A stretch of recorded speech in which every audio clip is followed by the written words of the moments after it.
My name is Alexis Bonogofsky and I live on the Yellowstone River. We have a small ranch just south of Billings, Montana.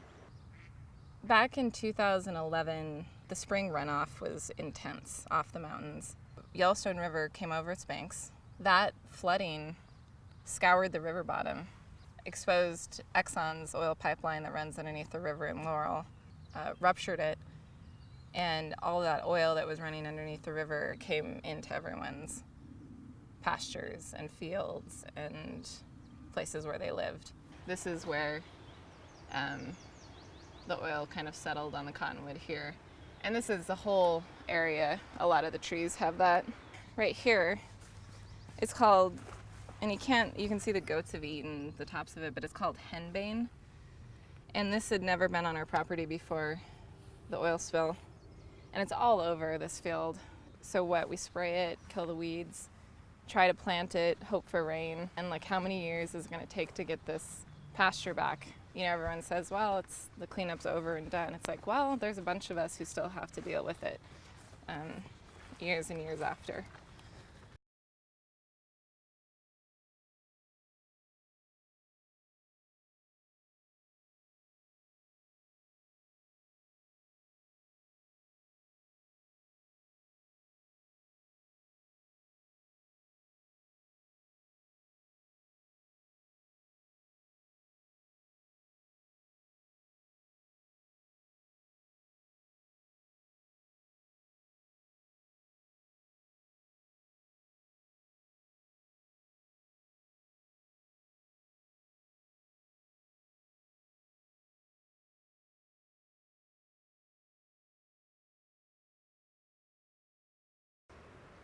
I think people in cities think it's easier maybe for people to speak out when there's like a million people around you and you're sort of anonymous.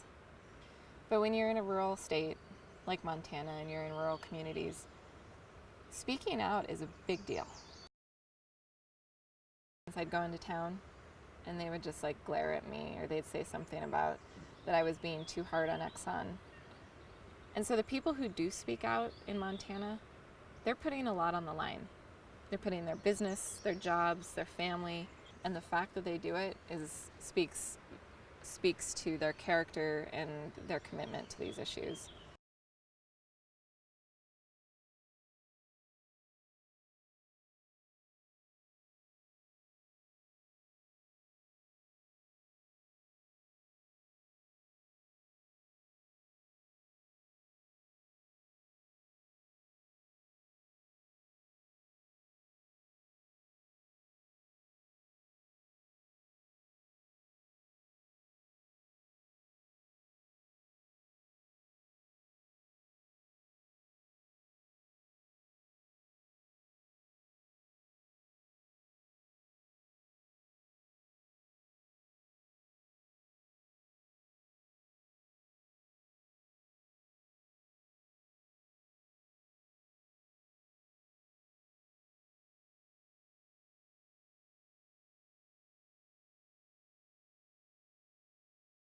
So we're on my farm. We're just south of Billings, Montana on the Yellowstone River. And this is where I grew up.